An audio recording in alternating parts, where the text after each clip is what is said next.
Hi, I'm Bill Carmody and I'm the Marketing Whisperer. Today on the program, I'm so excited to have Peter Cook. Peter Cook is an incredible coach out in Australia and Melbourne. And Peter, give me just a quick background on the business that you run.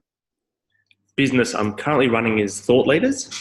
It's been going since 2001, but me and Matt Church joined forces in 2010. So I've been doing this for, 8 years now. Amazing. And after a decade of being a coach before that and making a whole lot of mistakes and never getting that off the ground. And then I did a course with Matt and learned a bunch of stuff, and we ended up writing a book together, and now we're running this business, Thought Leaders, together. Love it. Well, and so this is apropos. What we're trying to do today is talk about coaches and understand sort of this real dichotomy. The ICF put out a study about 2 years ago that shows that there's about 54,000 coaches worldwide, and they're averaging between something like $27,000 a year to $73,000 a year. And that means the median income is about $50,000 a year for a coach, which obviously is very hard, especially depending on where you live in the world. And so what I really want to do is everywhere. That's hard. Right. Well, see, I think it just goes to show that there's such a diversity when there's also people like you who have created 7-figure coaching practices. And so I'd really like to understand the difference between how you see coaches that are struggling and coaches that have really created a thriving practice that is, financially viable as well as fulfilling at a soul level. Yeah, that's it's a great question. And as I say, so in our model, we talk about going from white belt to black belt in a practice, and a white belt at 10,000 a month or less. So most of the coaches, and definitely that median coach you talk about, is definitely sitting there. And that's where I was for a decade.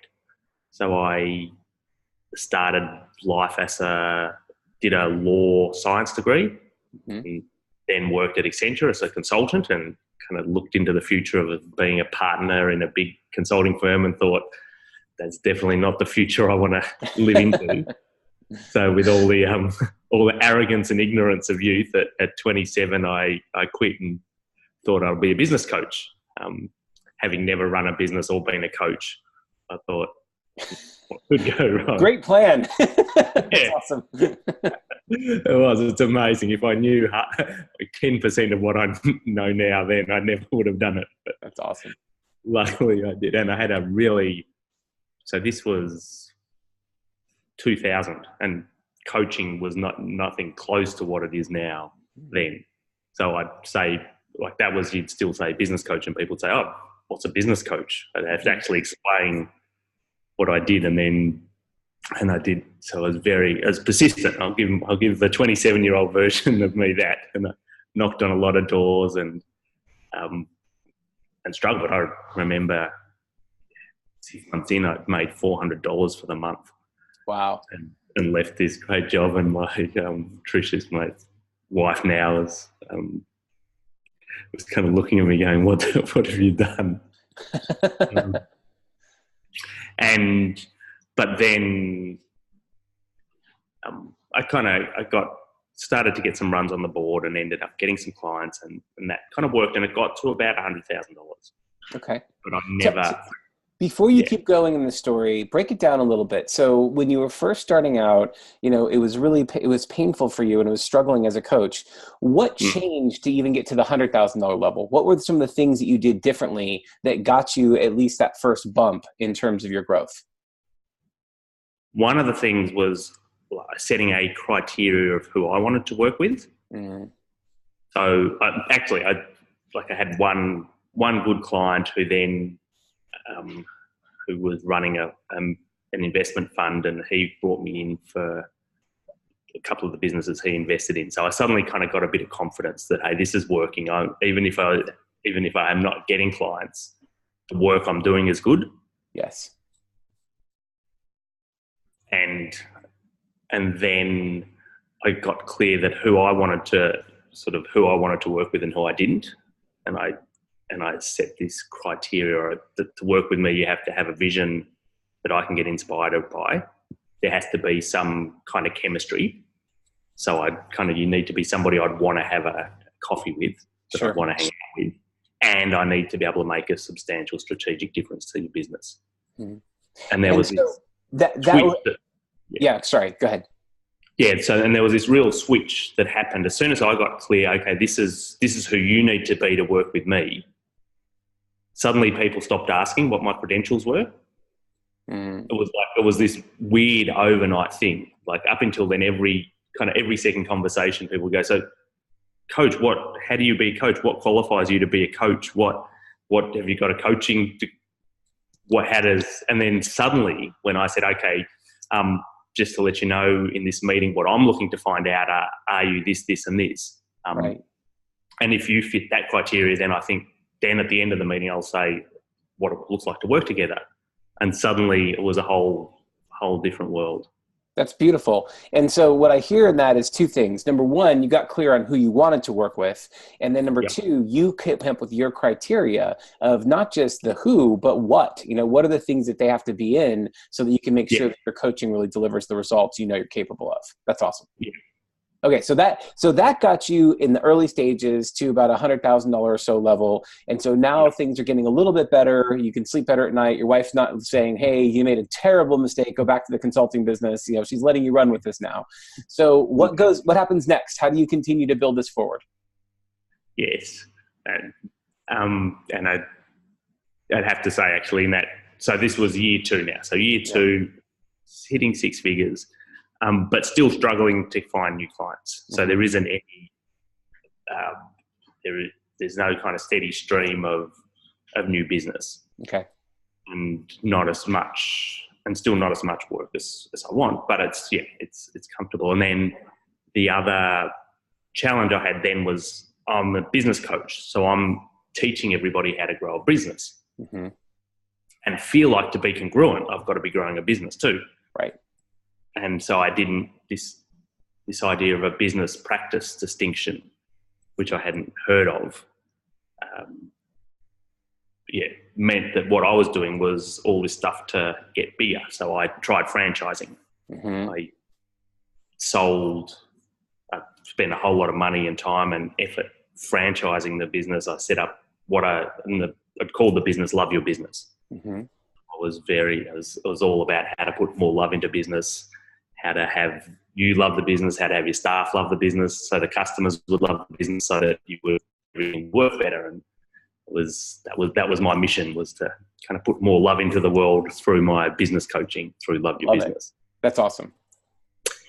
Yeah, not so much. It's not what any small business owner actually wants to buy.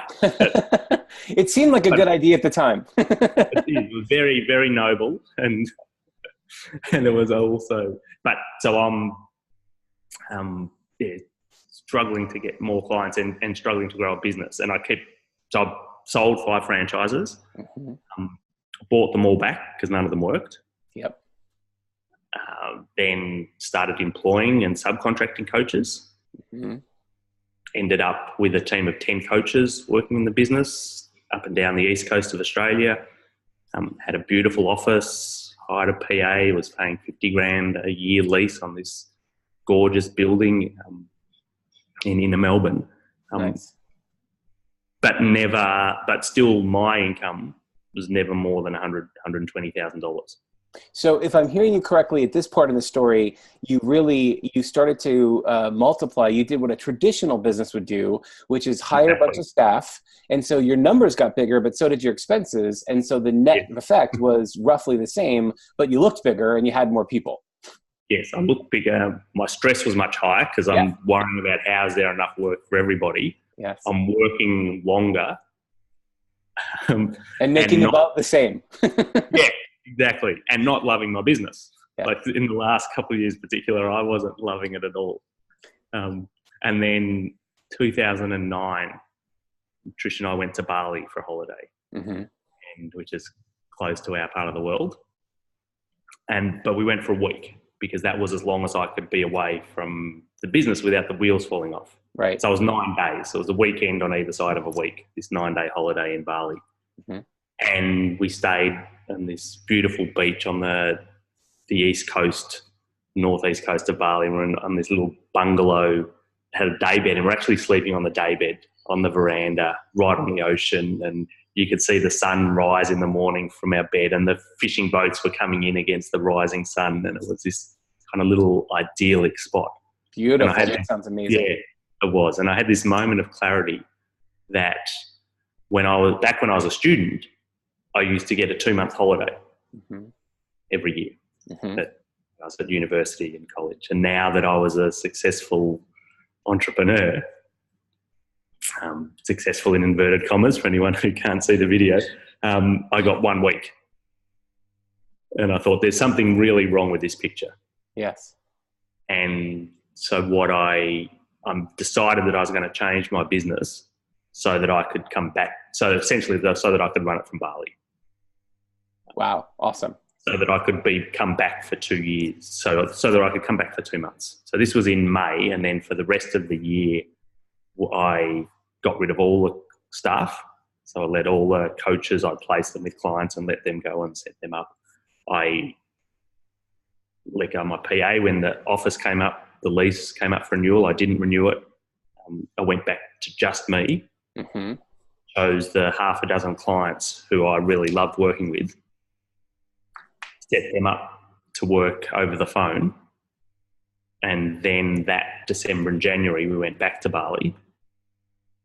And I was now working 1 day a week with a laptop and a mobile phone by the pool in Bali and making more money net than I was running the whole catastrophe in Melbourne. Amazing. And that's so important because, here in the US, one of the interesting stats is that there are I think it's 27 million small businesses in the United States. Yep. And of that, it's like 24 million are specifically one-person operations. And so what you're saying is very resonant because there's so many things that, that you look at in terms of, if you can do this, this is the dream of being able to make a really good salary, working for yourself, and not having the stress of a lot of other employees, having a tremendous amount of office space, all that kind of stuff. That's the headaches of the business that most people don't want to have. So you've achieved that. So that's fantastic. I love that. Yeah. Yeah. And I realized the thing that I love doing isn't HR and management and recruiting and Monday morning team meetings. The thing I love doing was actually working with my clients. And so it suddenly, everything got much simpler again. Nice. And then somebody said to me, and back, oh, that's a practice. You've gone to a practice. You've got to meet this guy, Matt Church, who teaches people how to run a practice. And I thought, all right. So I went and met Matt and did it was a 2-day course. Interestingly, it was called $1 Million Expert when you nice. Know how to become a 7-figure coach. So it was back then the course was called $1 Million Expert. And he made this really beautiful distinction between a practice, which is about you and your IP, and in a practice, you're the one who does the thinking and the selling and the delivery with maybe 1 or 2 support staff, compared to a traditional business, which is based around systems and scale and expansion and it's like, this is a thing. I'm not cheating here. This is not. That's great. This is the legit, and here's all these people who are doing it, and some of them are making 6-7-figure incomes doing it. Okay, it was like this whole, but there's different rules. And one of the traps that we have as coaches or experts running a practice is we get well-meaning bad advice from business experts on the systems and process side, which doesn't apply to what you're doing. Yeah. Exactly. And on structure and on branding and things like your accountant will tell you you've got to take your name off the door. You shouldn't be billcarmody.com. You need to have a brand so that one day you can sell it. Right. Which is right if it's a business. And that's what your purpose is, to sell it. Yeah, exactly. But my practice is petercook.com. People buy me. Right. So I need to have, so that's how I need to go to market. And I'm never going to sell that unless I find someone else called Peter Cook who looks similar who just slides on in there and says, I know he's retired. I'm the new Peter Cook. It'll be like the great pirate Roberts, you know? Yes, yeah, that's right. Leslie, I'll probably kill you in the morning, right? You know, that's it. That's great. I love it. Yeah. So interestingly, I met a Peter Cook in the UK who we got off on a little of a rocky start because he accused me of stealing his books on Amazon. So on social media, there's suddenly somebody saying, this coach in Australia is trying to steal my identity. And it was just an identity, like an Amazon technical thing where his books were showing up on my author page. Oh, that's so funny. And so we've ended up connecting. And so here's a prospect for doing what practice to, but there's not much strategy. Yeah. All right, so getting into this whole thing. So now you're at a place where you've created a practice. You know, you are doing all aspects of the business, right? And at this point, you're still just doing one-on-one coaching, right? At this point, you haven't gone beyond one-on-one coaching. It's primarily you doing the coaching work with your clients. Yes? Yeah. Perfect. Now, what happens from there? Yeah, so I think a key mistake that we make trying to get a coaching business from that kind of successful, it's working, it's making $5,000-$10,000 a month, you're getting clients. How do we grow it to $1 million? Yep. Is that we try to take that same thing and just make it more and more and more. Mm-hmm. And one of the things, again, that I learned from Matt in this course was this idea of clusters. Yeah, say that again. The idea of clusters. Clusters. Yeah. So you can think cluster if you want to remember what that is. But a cluster is essentially it's a new offer to market.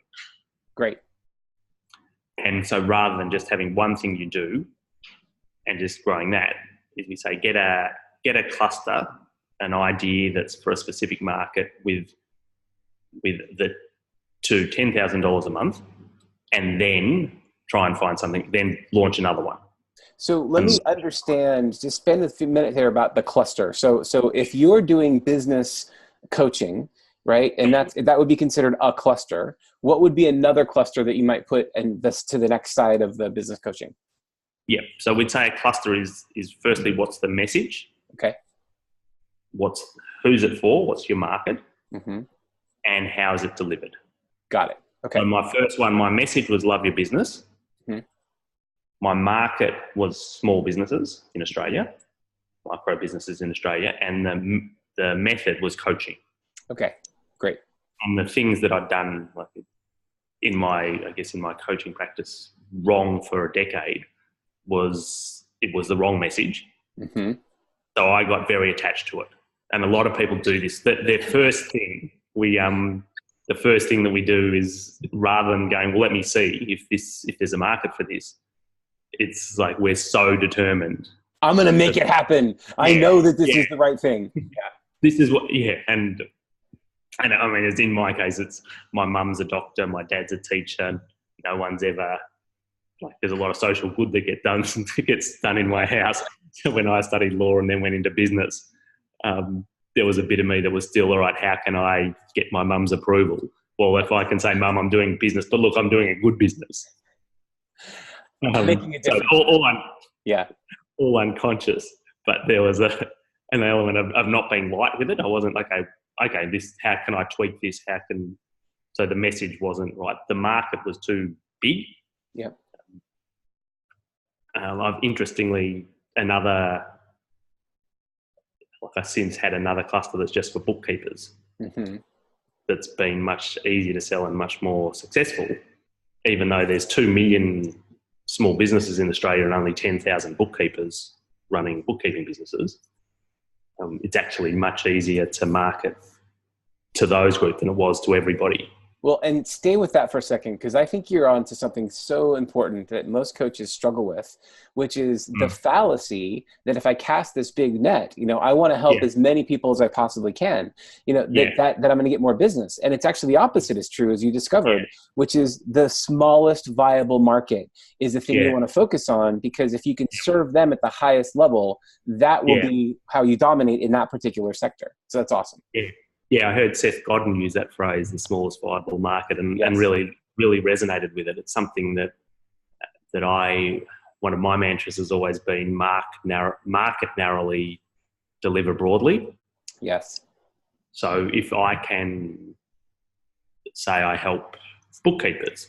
So if I ring up and I say I'm a business coach, I help businesses. Essentially, I can help anyone. And I think the real challenge is when for a coach who can help anybody, mm-hmm. and that might be true, but it's not useful. Yes, it's beautiful. And so our mission at Thought Leaders is helping clever people be commercially smart. Okay, great, love it. So, and we all know smart people who are not smart when it comes to money. Yes. And so when I say I can help anybody, and I've now been doing this for 2 decades. Right. So you pretty much any business owner I can help. Sure. And that's kind of true, but it's not useful. Yes.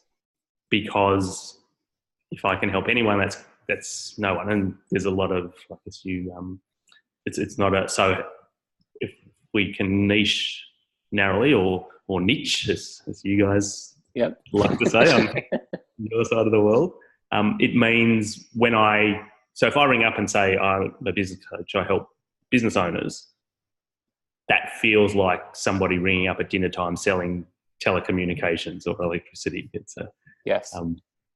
But when I started saying I help bookkeepers, I'm coming to your city. I've got this M&A desk for bookkeepers. That's who I work with.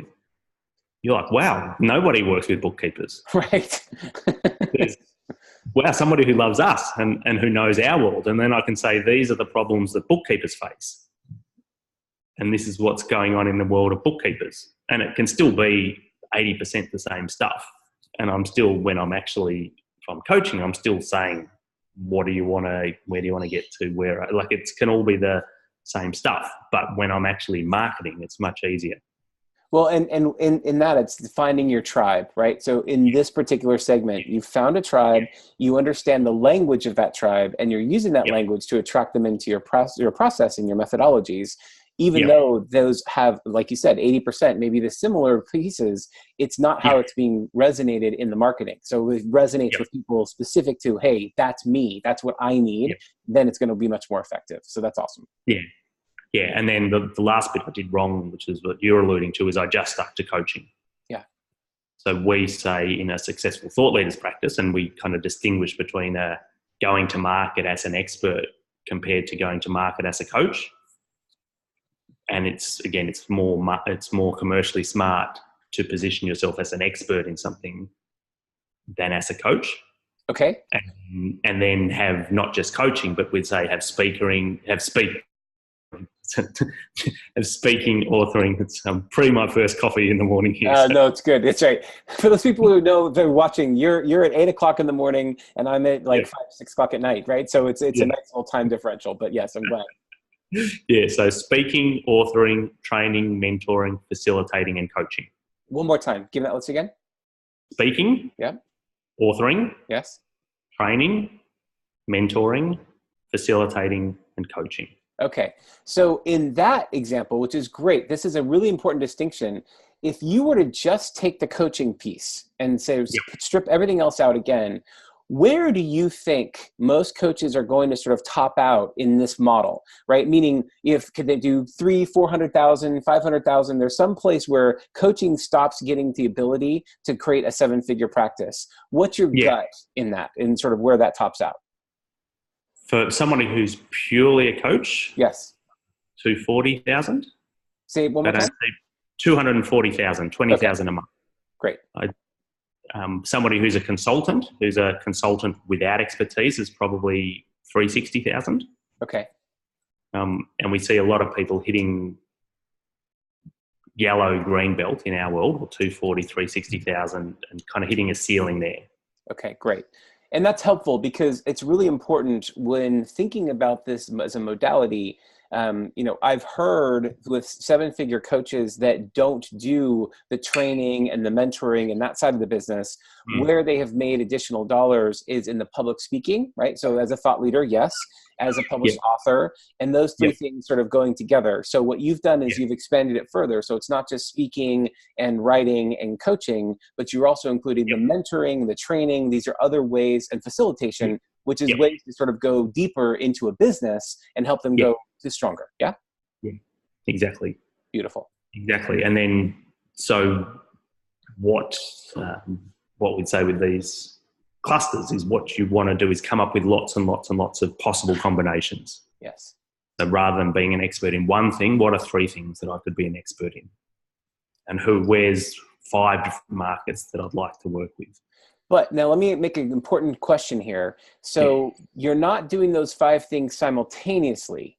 I'm assuming you're doing one, crushing it, then going to the second one, crushing that, then doing a third one, crushing that. So that basically you're building your own portfolio, but you're doing it in that sort of sequential method so that essentially no one says, oh, this person does 5 different things, they're all over the map. You're saying, no, this is the one thing I do. When I got that dialed, this is the other thing I do. And then you sort of build out from there. Yes and no. Okay. One of the challenges is, how do you not be confused yourself? Yes. And confusing to the market. Yes. When you have multiple offers with multiple markets.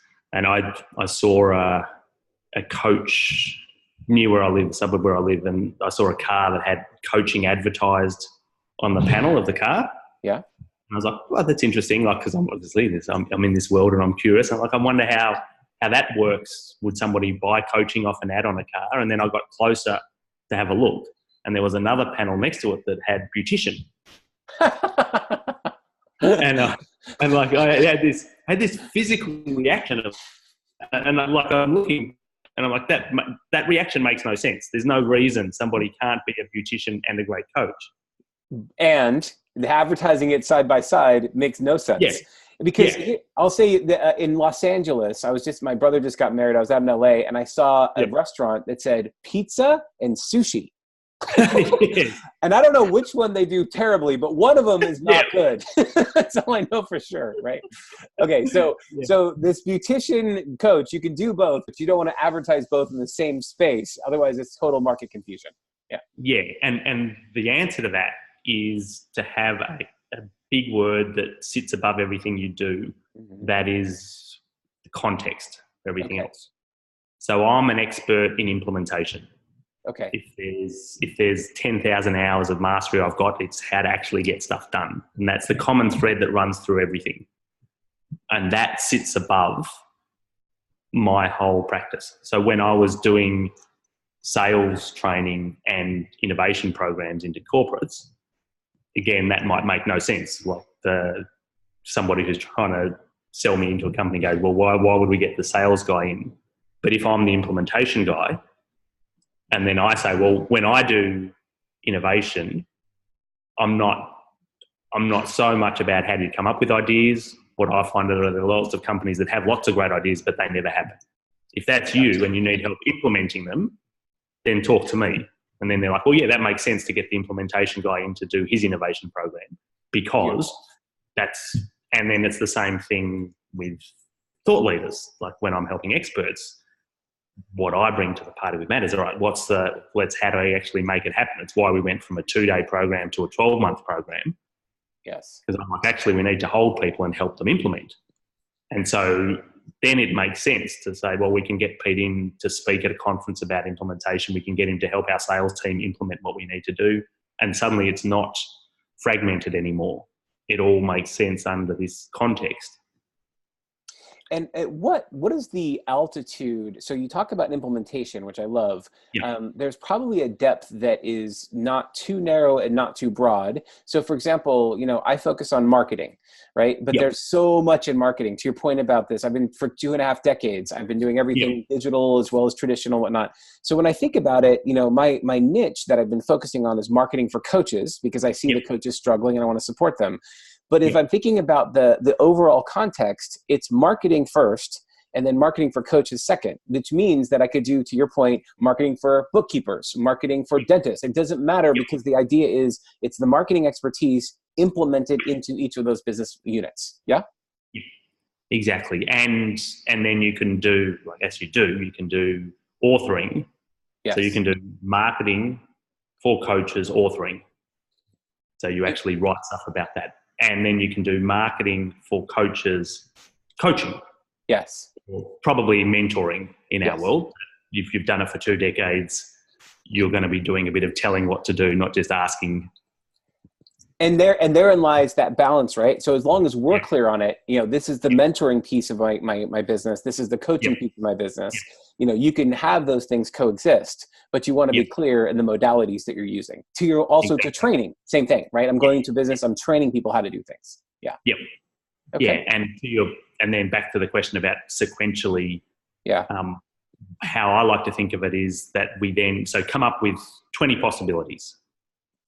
Just spend an hour, get some post-it notes, say what are different things that I could do, and then which is the one that's likely to be successful first.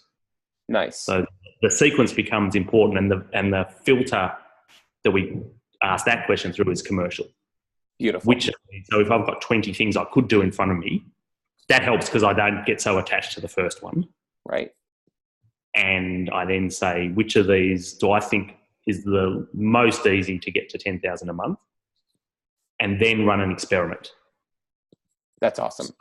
So I expect 50% of the things that I launch to fail.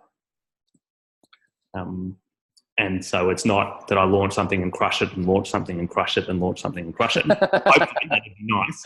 It'd be amazing if you did, but at the same time, there's a reality check there. Yeah. Yeah. And it helps my mindset. I go, well, this is an experiment. I'm a scientist here. I wonder, will bookkeepers pay this much for a program about how to grow a bookkeeping business? I reckon they will. Let's find out. What I love about that distinction is you are not your results.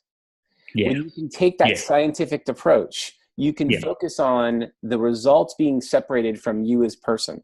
So if that particular test fails, it doesn't mean you failed. It means you learned this is not the right path. Let's go try something else. And so that way you continue to be successful because you have multiple choices and you don't have to worry about all of them succeeding exactly as planned. Yeah, exactly. We talk about test your hypothesis. Mm-hmm. And then if we were expecting half of them to fail, then what we want but then it becomes imperative that we do this sequence quickly.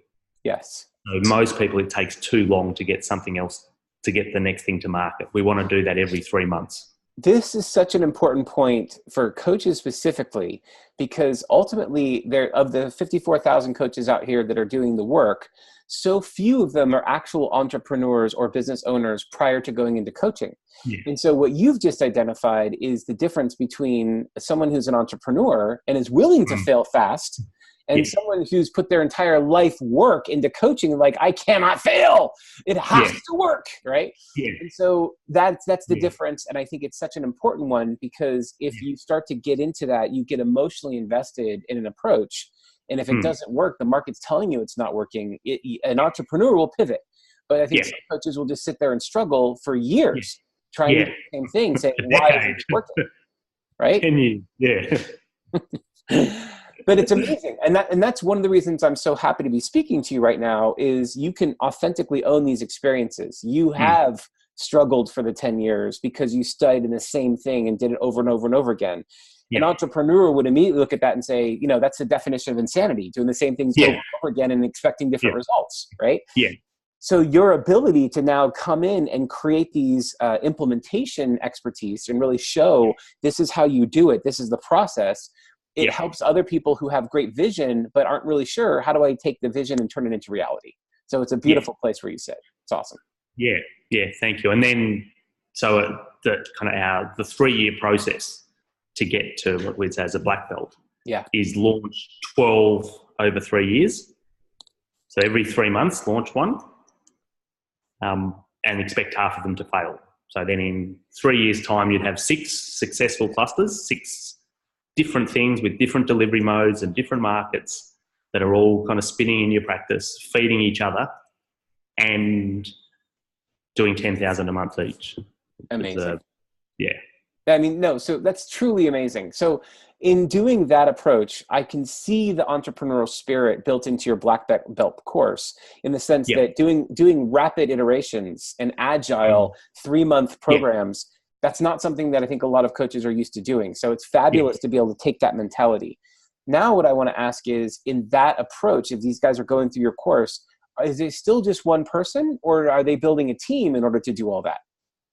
No, still one person. Nice. With 1 or 2 support staff.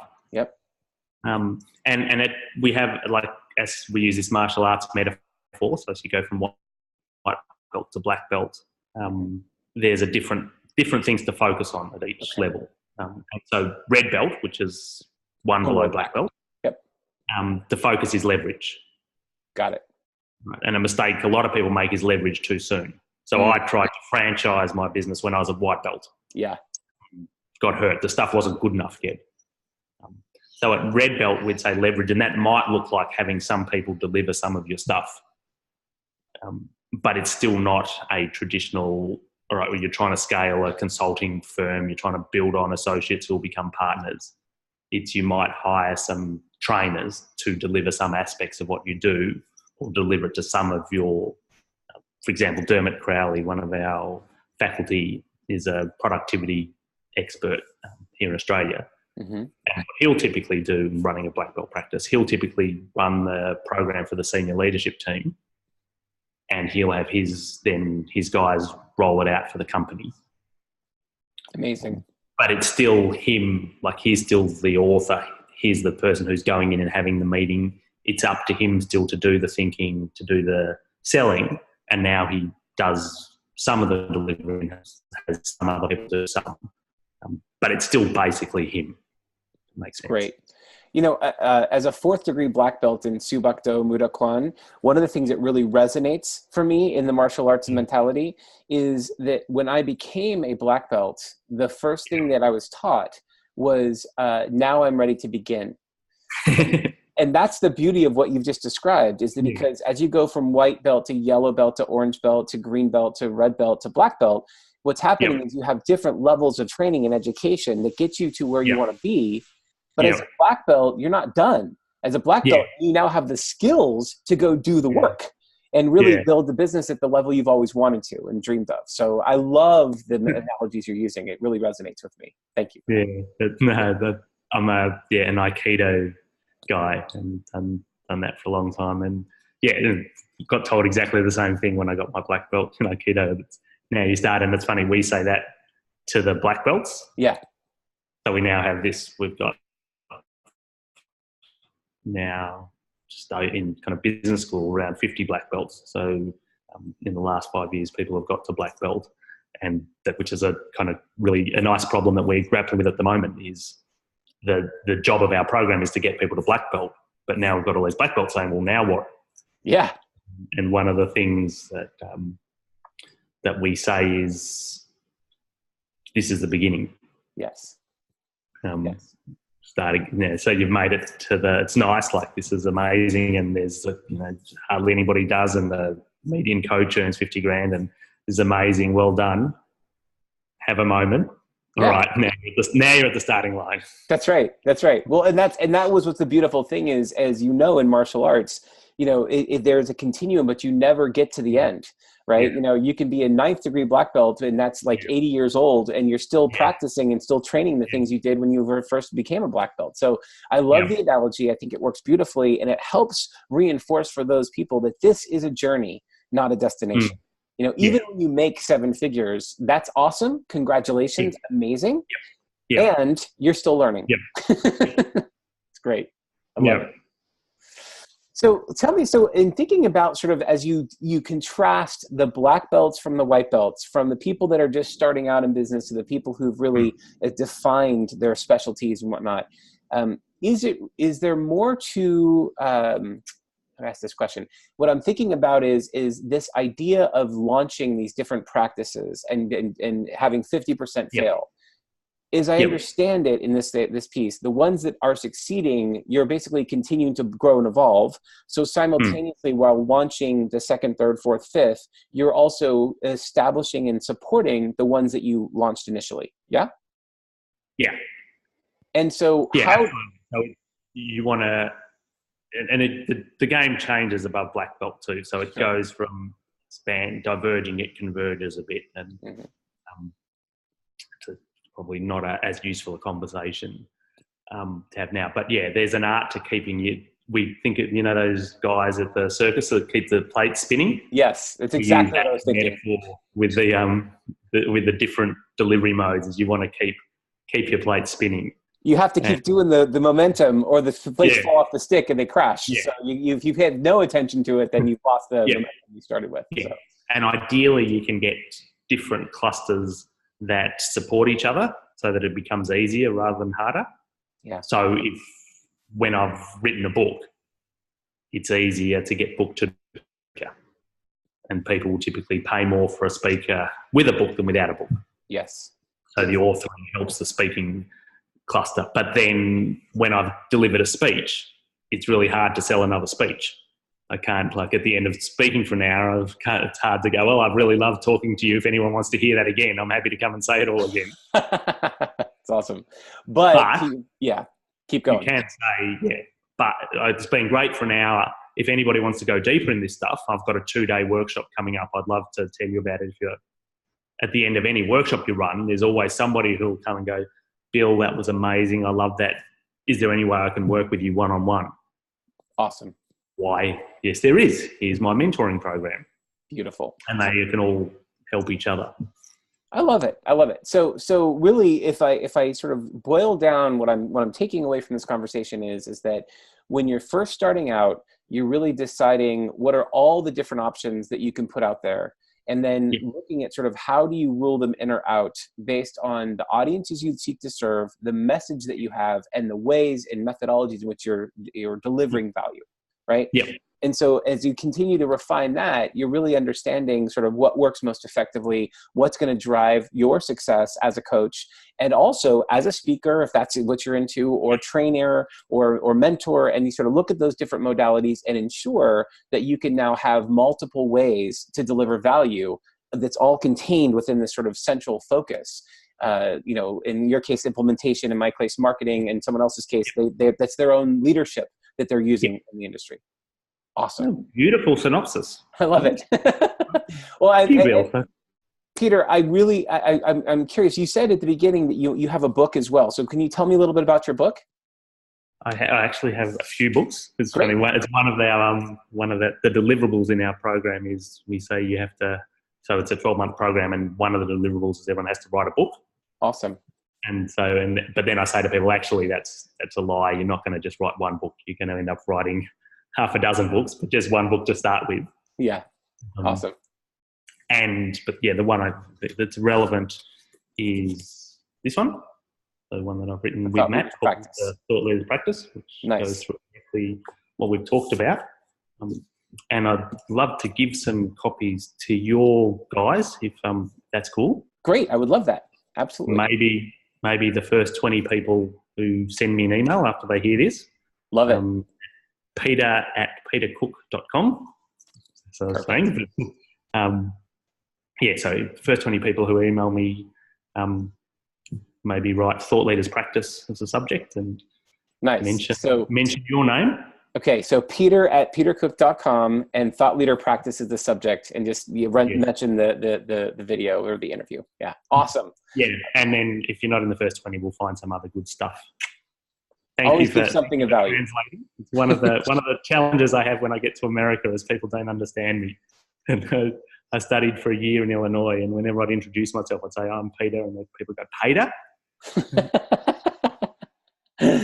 See, I think it's a beautiful accent. I think Australian accents are fantastic, and it's, you know, and if you've traveled anywhere in the world, you've met an Australian, because you don't live in Australia. You sort of reside there from time to time. But all Australians are spread out all over the world, and so you hear this accent all over the place, and I love it. It's beautiful.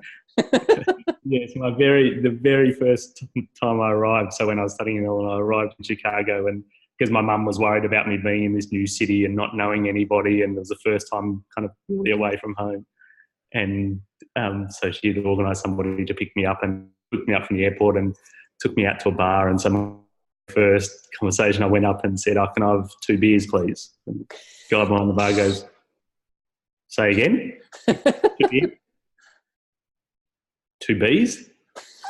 Like a honeybee. Are you asking for 2 honeybees? No, you want a beer. Oh, a beer. Yeah. It's like 2 beers. I'm sorry, we don't have that. I can see oh, you mean beer? That's right. Oh, man, this is going to be a long year. That's awesome. I love it. Well, Peter, I want to thank you so much for your time today. This has been incredibly insightful. I'm looking forward to reading your book. I'm sure it's amazing. All the information you've provided has been incredibly helpful. Thank you so much for your time today. I really appreciate it. And if you do come out to New York, please let me know. I'd love to see you in person, and I'll do the same the next time I'm in Australia. Beautiful. Oh, thank you so much, Bill. And I definitely will. I actually have family in New York, so I do get there reasonably often, and would love to come and hang out. It's one of my favorite places in the world. Love it. All right, Peter. Thank you so much for your time today. I really appreciate it.